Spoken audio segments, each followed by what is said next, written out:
Welcome to all in the physics classes. Dear students, go through the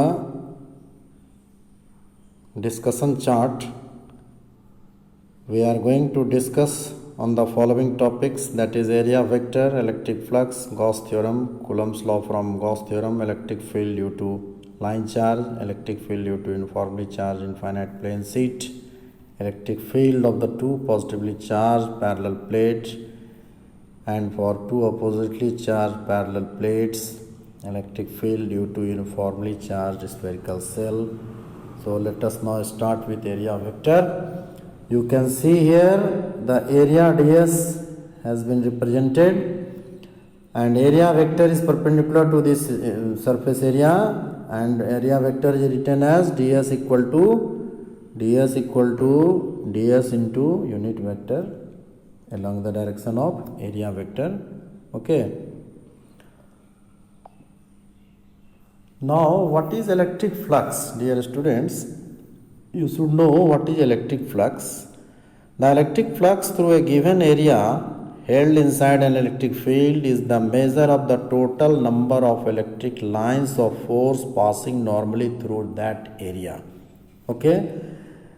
Now you go through this figure. Area S, total area S has been placed in uniform electric field E. Okay, and here I have considered a small area element ds. Now area vector of this element is perpendicular to ds, and area vector ds making an angle theta with direction of electric field.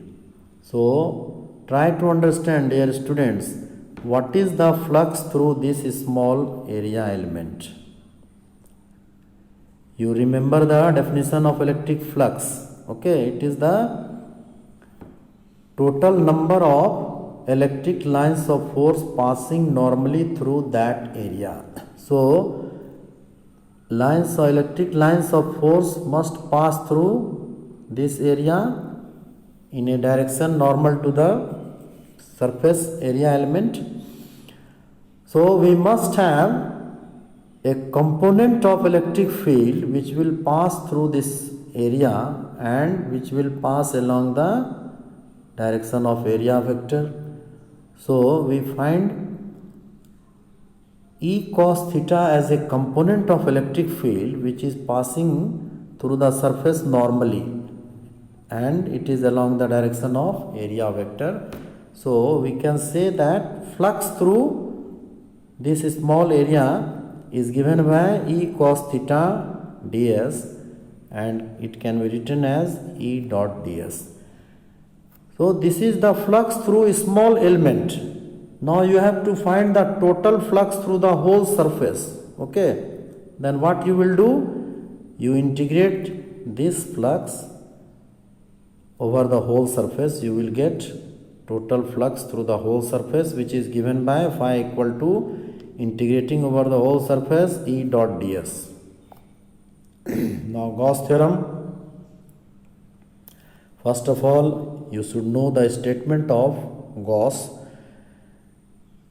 Gauss theorem states that the total flux through a closed surface is 1 by epsilon naught times the net charge enclosed by the closed surface, and mathematically it can be written as phi equal to E dot ds integrating over the whole surface equal to q by epsilon naught.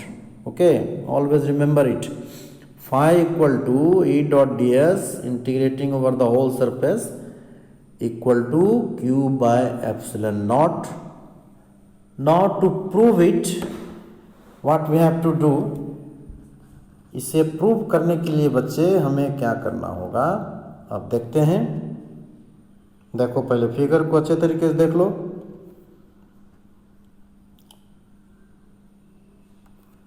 देखो बच्चे, for the sake of simplicity we prove Gauss theorem for an isolated point charge q.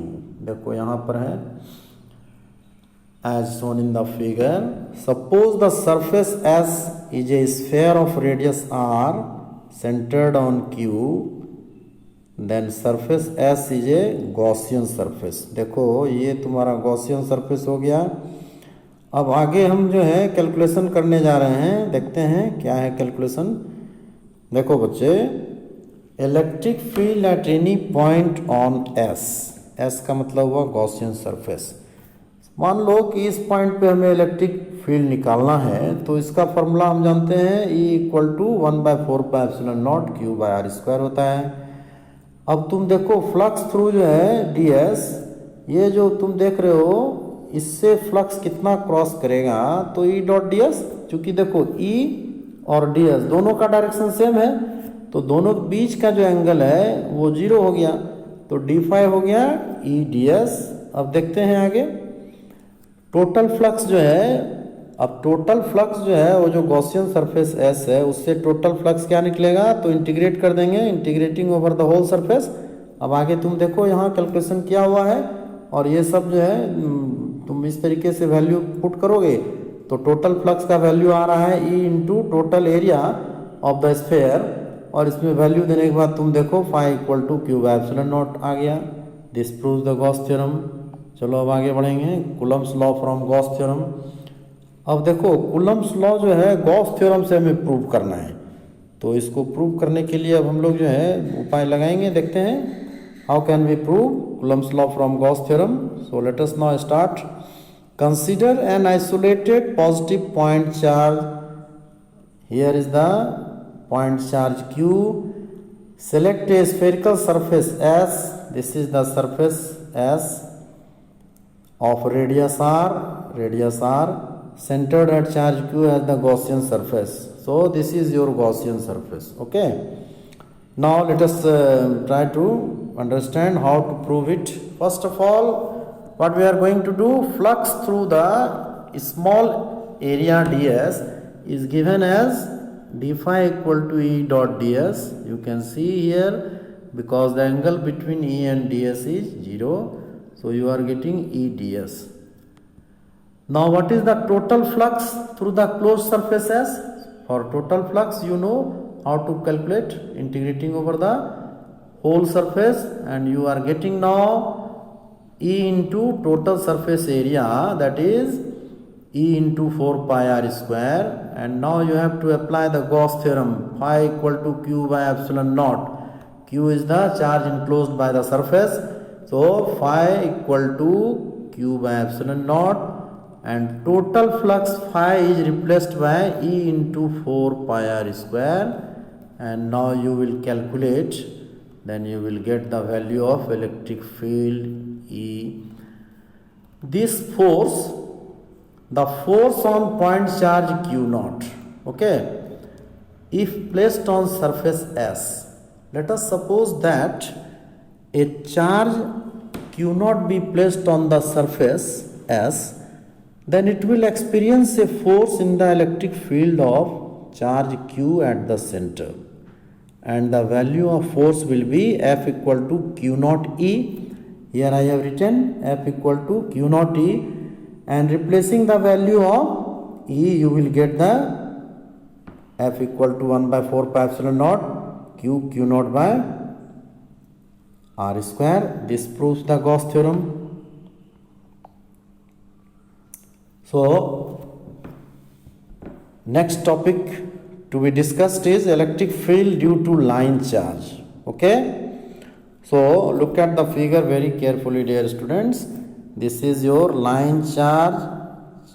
Okay, charge has been distributed uniformly over the line of length L, and in this case you are watching that the Gaussian surface takes the shape of a cylinder. Okay, and now we have to discuss or find the total flux through the cylinder. So we have to consider three surface. Okay, surface 1, surface 2, surface 3. At the top of this surface you will see that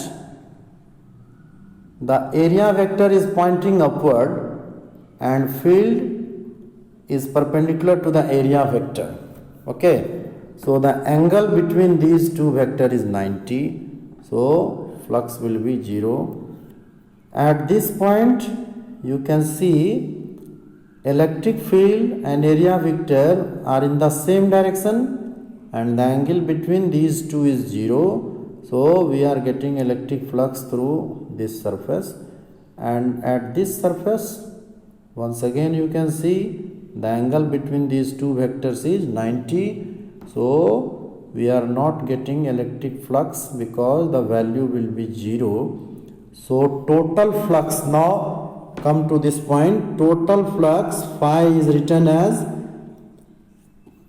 E dot ds integrating over the surface S1, S2 and S3, and putting the value, then you will get total flux through the cylinder as E into area of curved surface. Okay, and total flux is E into 2 pi RL. Charge enclosed by Gaussian surface is Q equal to lambda L, because you know that linear charge density is written as Q by L. So Q equal to lambda into L. So I have written over here. Now using Gauss theorem, total flux equal to Q by epsilon naught, and replacing the value of Q and total flux. So total flux is replaced by E into itna and Q is replaced by, in this way we are getting E equal to lambda by 2 pi epsilon naught R. So this is the way to find the electric field due to a line charge. Now come to discuss the next topic. Electric field due to a uniformly charged infinite plane sheet. Okay, this is the infinite plane sheet and we have to find the electric field. Okay, now you see, as the lines of force are parallel to the curved surface to the cylinder, the flux through the curved surface is 0. The flux through the plane end faces of the cylinder is given by plane end faces. This one is, and this one, P and P dash. So in this case you will find that flux, total flux is E into A, where A is the cross sectional area. Okay, and EA plus EA equal to 2A. Charge enclosed by Gaussian surface is Q equal to sigma into A, because sigma is the surface charge density and sigma is written as Q by A. So Q equal to sigma into A. Now applying Gauss theorem, phi equal to Q by epsilon naught, and putting the value you will get sigma by 2 epsilon naught. Electric field sigma by 2 epsilon naught. Now next topic will be electric field of two positively charged parallel plates. Now look at the figure. In three different regions we have to find the electric field. Now you see what is the electric field in region 1. This is the region 1. Okay, this is region 2 and this is region 3. We have considered a unit vector R in this direction.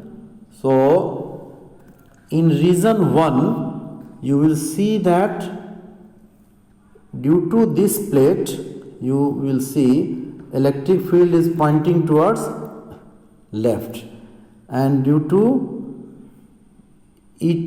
second plate electric field pointing in this direction. So the total field due to two sheets are given by E equal to E1 plus E2, principle of superposition, and now you put the value of E1 and E2. The value of E1 will be minus sigma 1 by 2 epsilon naught unit vector R, because it is opposite to the opposite to the direction of unit vector. So in this case minus r will be used unit vector, and E2 once again we put the unit vector minus r. So E2 is written as sigma 2 by 2 epsilon naught and unit vector minus r.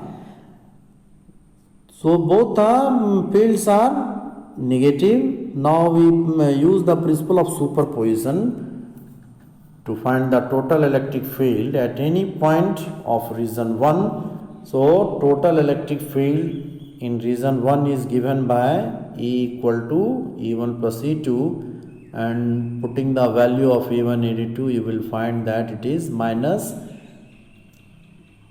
unit vector r by 2 epsilon naught sigma 1 plus sigma 2. Similarly you can find the electric field in the region 2, dear students. In this region you can find on your own. Okay, in this case E1 is positive and E2 will be negative. So in this case you will get r by 2 epsilon naught sigma 1 minus sigma 2, and in region 3 the directions of E1 and E2 are same. Okay, so to find the net electric field at any point in region 3 we use principle of superposition, and we write E equal to E1 plus E2. Since both are positive, so we are getting unit vector r by 2 epsilon naught sigma 1 plus sigma 2. Now come to learn electric field of two oppositely charged plane parallel plates. Now in this case one plate is carrying positive charge and surface charge density is plus sigma, and other plate is carrying negative charge and minus sigma is the surface charge density.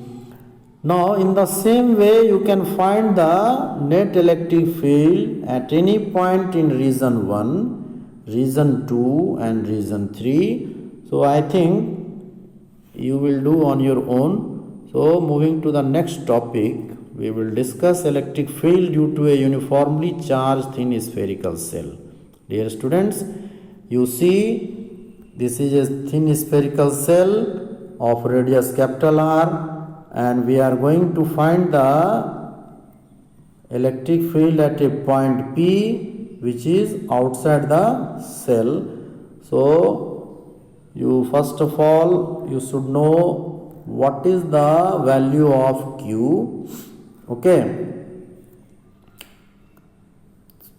the charge on the surface is Q, so surface charge density is sigma, so the value of Q is written as Q equal to 4 pi r square into sigma. Now flux through Gaussian surface, this is the Gaussian surface and this surface encloses a charge Q. So at this point, you see at point P, we have to find the electric field intensity. So according to Gauss theorem, we can write total flux phi equal to Q by epsilon naught, and total flux is replaced by E into 4 pi r square. So giving the value, you will get E equal to 1 by 4 pi epsilon naught Q by r square for small r greater than r. When point P lies on the spherical cell, dear students, point P lies on the spherical cell, then what is the value of electric field? The Gaussian surface just encloses the charged spherical cell. Applying Gauss theorem already discussed, E into 4 pi r square equal to Q by epsilon naught. This is the value of total flux through the surface. So after putting the value, you will get E equal to sigma by epsilon naught, where in this equation Q has been replaced by 4 pi capital R square into sigma, that is surface charge density. Next, when point P lies inside the spherical shell. Dear students, look at the figure and try to understand. You are in a better position to solve it on your own. In this case, point P is, where is point P? Point P lies inside the spherical shell, and we know that the charge enclosed by the Gaussian surface is 0 in this case. So when we apply the Gauss theorem, phi equal to q by epsilon naught, then phi is replaced by E into 4 pi r square. Since the charge enclosed is 0, so this value becomes 0. Electric field inside the cell is 0. Now variation of electric field with small r for a spherical shell of charge. Okay. Now you can see in the region r equal to 0 to r equal to r. Okay. In this region r equal to 0 to r equal to r, the electric field is 0, and when we move forward, then we find that E varies as 1 by r square. So as we move forward from this point, then value of electric field decreases, and the graph is shown in this way. So this was a total discussion of Gauss theorem. I think you might have understood all the concepts. So enjoy with physics and try your best to understand all these things which were discussed in the class. Okay, thank you. Bye.